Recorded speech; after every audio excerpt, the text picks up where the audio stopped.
السلام علیکم ورحمۃ اللہ وبرکاتہ۔ آج کی تعلیم شروع کرنے سے پہلے آپ سب کو یہ بتانا چاہتا ہوں کہ ہم نے یہ چینل جو ہے اس لیے بنایا ہے تاکہ جو لوگ موبائل میں لگے رہتے ہیں اور تعلیم وغیرہ میں نہیں جڑتے، یا جو لوگ مصروف رہتے ہیں اور سارا دن ان کو وقت نہیں ہوتا، تو ان تک ہماری یہ تعلیم پہنچے تاکہ وہ مسجد کی تعلیم میں اور گھروں کی تعلیم میں جڑنے کی اللہ ان کو توفیق دے۔ اصل مقصد یہی ہے کہ لوگوں تک جو ہے وہ اصلاحی دعوت پہنچ جائے اور تعلیم پہنچ جائے، تاکہ زیادہ سے زیادہ لوگ اس کو سبسکرائب کریں اور اس چینل کے ساتھ جڑ جائیں، اور ہمارا ایک بہت وسیع حلقہ ہو جس کے اندر ہم تعلیم کر رہے ہوں، ہم لائیو تعلیم کر رہے ہوں، تو ایک بہت بڑا حلقہ اس تعلیم میں شریک ہو۔ اور وہ لوگ جو موبائل میں بیچارے سارا دن پتہ نہیں کیا کیا چیزیں دیکھتے رہتے ہیں، اگر آپ ان لوگوں کو یہ تعلیم بھیج دیں گے تو وہ تھوڑی دیر تعلیم سن لیں گے، مسجد والے بن جائیں گے، اعمال والے بن جائیں گے، نمازی بن جائیں گے، اور اس میں آپ کا بھی حصہ بن جائے گا۔ تو آپ سب حضرات سے گزارش ہے کہ اس کو خود بھی سبسکرائب کریں اور لوگوں تک یہ چینل پہنچائیں تاکہ لوگ زیادہ سے زیادہ تعلیم میں جڑنے والے بن جائیں، اور ایک دن ایسا آئے گا کہ یہ مسجدوں کی تعلیم میں جڑیں گے، اللہ کے راستوں میں وقت لگائیں گے، اور اس سب میں آپ کا اور ہم سب کا حصہ ہوگا۔ تو آپ حضرات سے گزارش ہے کہ زیادہ سے زیادہ اس چینل کو آگے بڑھائیں اور تعلیم کو آگے تک پہنچائیں۔ تعلیم شروع کرتے ہیں۔ حکایت صحابہ۔ ایک مہاجر اور ایک انصاری کی چوکیداری اور انصاری کا نماز میں تیر کھانا۔ نبی اکرم صلی اللہ علیہ وسلم ایک غزوہ سے واپس تشریف لا رہے تھے۔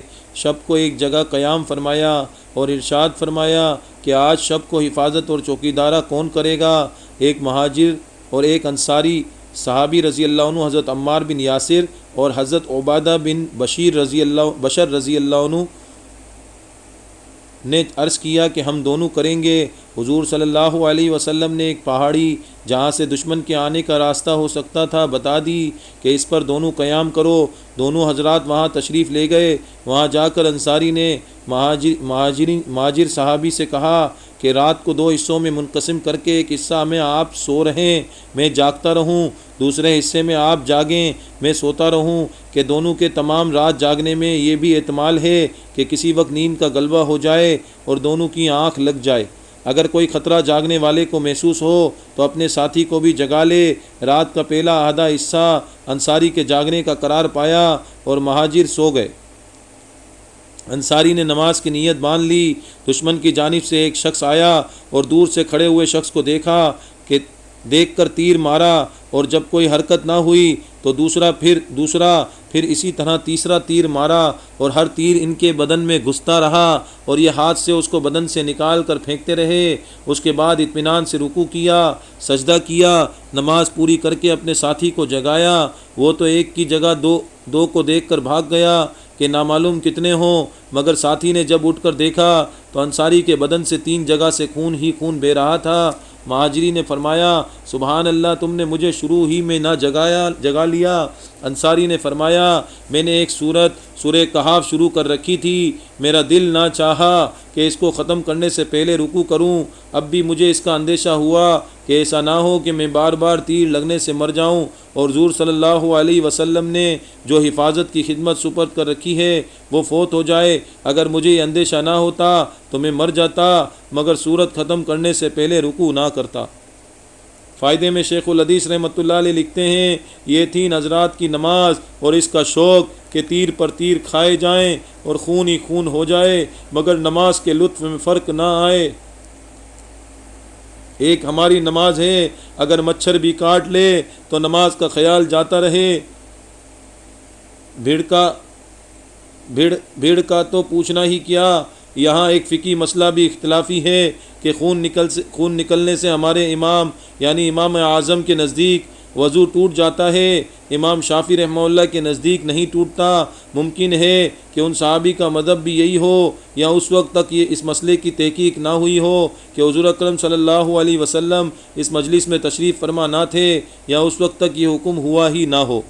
بھائی اللہ پاک ہمیں بھی ایسا صحابہ اکرام کی ترتیب پر عمل کرنے کی توفیق دے۔ کیسے دیوانے تھے، کیسے دیوانے، ہائے نماز کے عاشق، اور ایسے قرآن نماز میں ایسا والہانہ قرآن پڑھتے تھے، عشق اور محبت کے لیے میں قرآن پڑھتے تھے کہ ایسی محبت اور عشق سے قرآن پڑھتے تھے کہ وہ تیر کھانا برداشت ہے، لیکن اس قرآن کو چھوڑنا، اس رب سے باتوں کو چھوڑنا، نماز کے اندر اللہ سے جو باتیں ہو رہی ہیں اس سے قطع نظر کرنا یا اس کو چھوڑ دینا گوارا نہیں ہے۔ نماز توڑنا تو دور کی بات، نماز چھوڑنا اور نماز کو جلدی ادا کرنا تک گوارا نہیں ہے، وہ صورت پوری نہ ہو۔ اللہ پاک ہمیں ایسی نماز، ایسے اعمال کرنے کی توفیق عطا فرمائے۔ فضائل قرآن۔ ابو سعید رضی اللہ عنہ سے حضور صلی اللہ علیہ وسلم کا ارشاد منقول ہے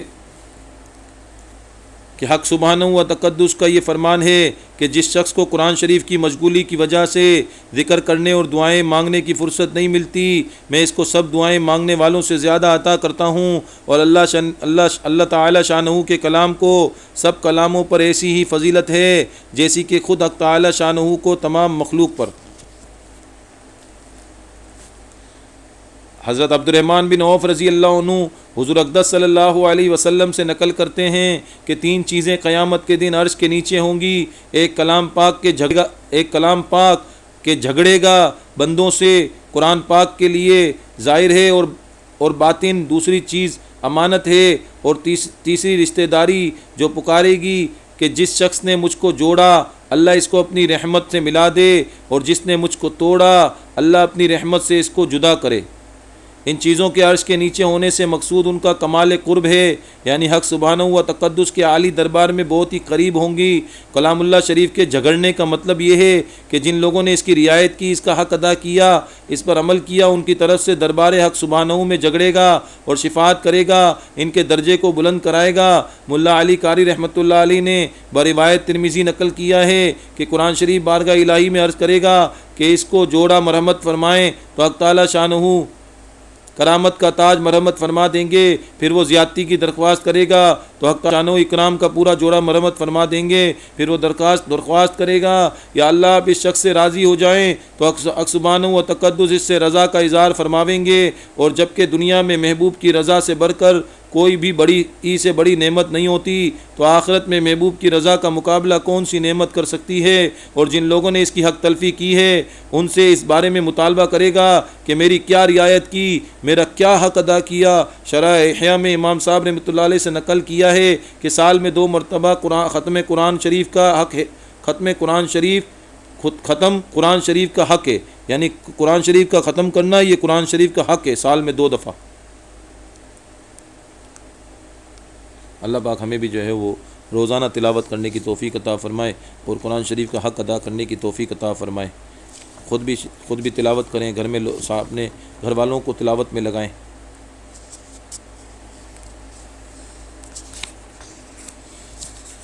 فضائل نماز۔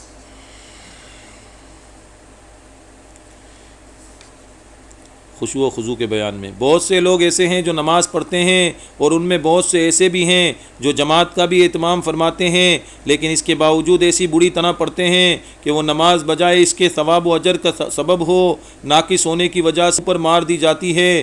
وہ نہ پڑھنے سے یہ بھی بہتر ہے، کیونکہ نہ پڑھنے کی صورت میں جو عذاب ہے وہ بہت زیادہ سخت ہے، اور اس صورت میں یہ ہوا کہ وہ قابل قبول نہ ہوئی اور منہ پر پھینک کر مار دی گئی، اس پر کوئی ثواب نہیں ہوا۔ لیکن نہ پڑھنے میں جس درجہ کی نافرمانی اور نخوت ہوتی وہ تو اس صورت میں نہ ہوگی۔ البتہ یہ مناسب ہے کہ جب آدمی وقت خرچ کرے، کاروبار چھوڑے، مشقت اٹھائے، تو اس کی کوشش کرنا چاہیے کہ جتنی زیادہ سے زیادہ وزنی اور قیمتی پڑھ لے، اس میں کوتاہی نہ کرے۔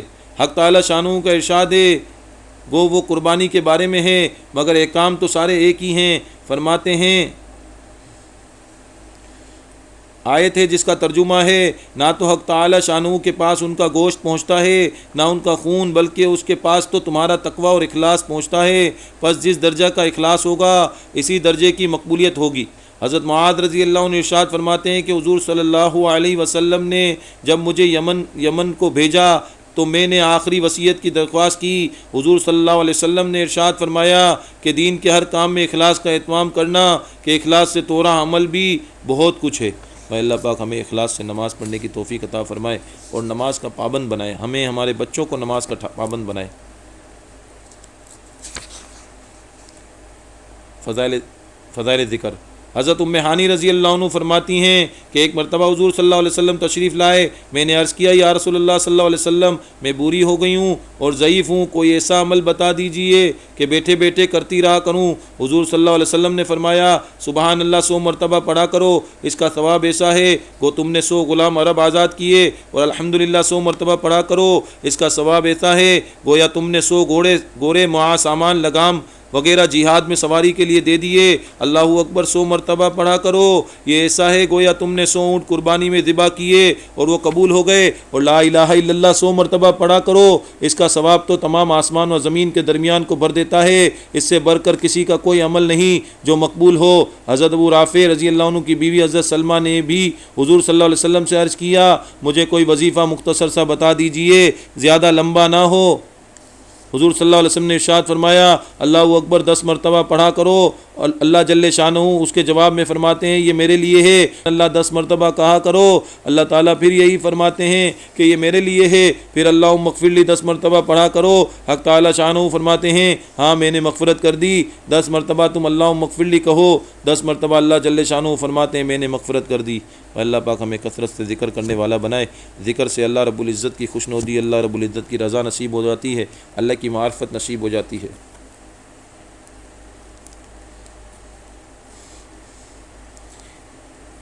مسلمانوں کی موجودہ پستی کا واحد علاج، حضور اقدس صلی اللہ علیہ وسلم نے فرمایا دین سراسر نصیحت ہے۔ صحابہ رضی اللہ عنہ نے عرض کیا کس کے لیے؟ فرمایا اللہ کے لیے اور اللہ کے رسول کے لیے اور تمام اور مسلمانوں کے مقتداؤں کے لیے اور عام مسلمانوں کے لیے۔